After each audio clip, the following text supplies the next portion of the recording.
রতিনবাবু পেশায় একজন টোটো চালক। উনি রোজ টোটো করে ওনার ছেলেকে স্কুলে ছেড়ে দিয়ে আসেন। ছেলেকে খুব নামি স্কুলে ভর্তি করেছে, যাতে ছেলে খুব ভালো মানুষ হয়। স্কুলে পৌঁছাতে কিছুটা বাকি আছে। রতিনবাবুর ছেলে বিজয় বলল, তোমাকে আর যেতে হবে না বাবা, আমাকে এখানেই নামিয়ে দাও। কেন? তোকে এখানে কেন নামাবো? এতটা তুই হাঁটবি কেন?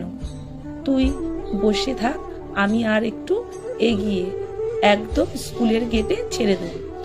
আমি না বললাম তো বাবা, তুমি তোমার কাজে যাও, আমি এইটুকু পথ হেঁটে চলে যাব।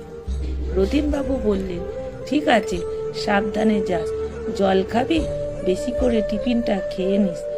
হ্যাঁ বাবা, আমি সব করে নেব, এবার তুমি যাও। আসলে বাবা টোটো চালক, এই পরিচয়টা দিতে বিজয়ের খুব মান সম্মানে লাগছে, কারণ বিজয়ের সব বন্ধুর বাবা খুব বড় বড় চাকরি করে।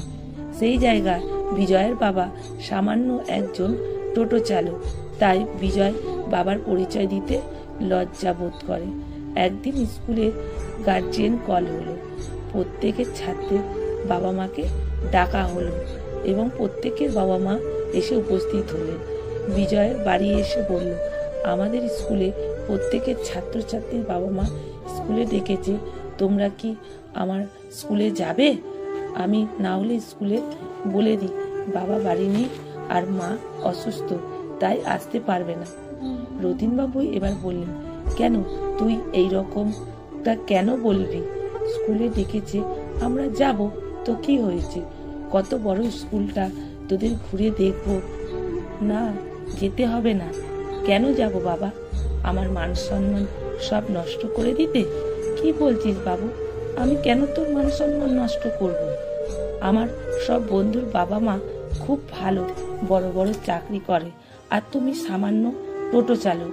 একবার ভেবে দেখো, আমার বন্ধু বান্ধবরা যখন জানতে পারবে আমার বাবা একজন সামান্য টোটো চালক, তখন তারা কি ভাববে বলো তো বাবা? তারা কি আর আমার সঙ্গে কথা বলতে চাইবে? আর কথা বলবে?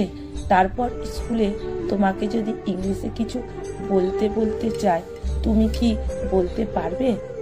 তার থেকে ভালো বরং না যাওয়াই। রতিনবাবু বুকের মধ্যে পাথর চাপা রেখে বললেন, ঠিক আছে বাবু, তুই যেটা চাস সেটাই হবে। এরপর বিজয়ের স্কুলে যেদিন গার্জেনকে নিয়ে প্রোগ্রাম ছিল, ওই দিন রতিনবাবু নিজের ছেলেকে কিছু না বলে স্কুলে উপস্থিত হয়ে যায়।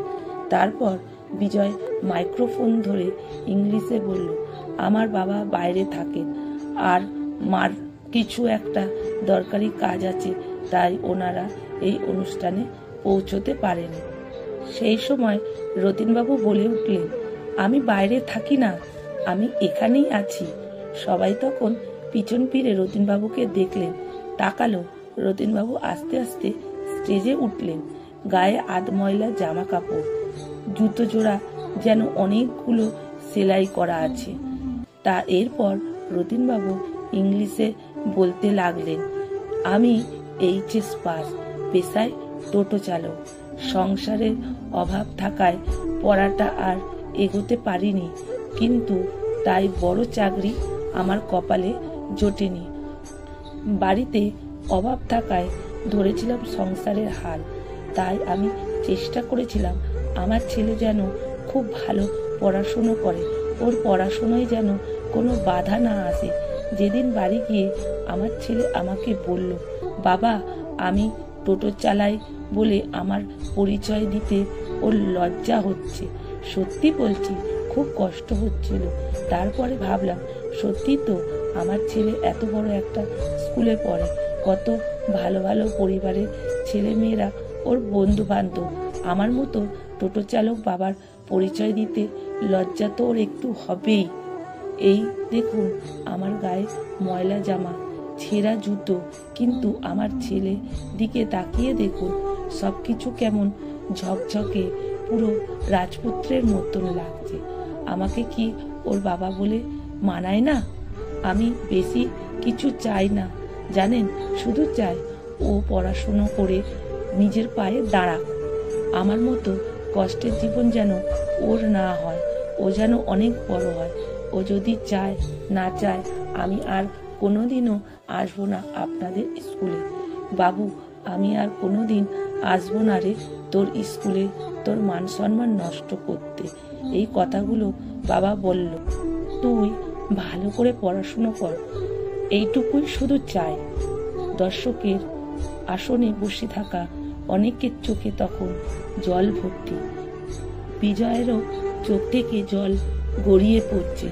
বিজয় ভাবতেই পারেনি তার বাবা এত সুন্দর করে ইংলিশে এতগুলো কথা বলতে পারবে। বিজয় এবার দৌড়ে গিয়ে বাবাকে জড়িয়ে ধরল আর বলল, আই অ্যাম সরি বাবা, আমাকে ক্ষমা করে দাও। তুমি আমার বেস্ট বাবা, আমি তোমাকে নিয়ে খুব গর্ব করি, তুমি আমার গর্ব। আসলে কোনো ব্যক্তি পোশাক দেখে তার শিক্ষাগত যোগ্যতা বিচার করতে নেই। পরিস্থিতি মানুষকে অনেক কিছুই করতে বাধ্য করে। কলমে সুষমা বাগ প্রধান, পাঠে অনিতা ভট্টাচার্য। ভিডিওটা পাঠ করতে করতে আমার চোখের জল চলে এলো। আমি আমার চোখের জল ধরে রাখতে পারছিলাম না, অঝরে জল পড়তে লাগলো।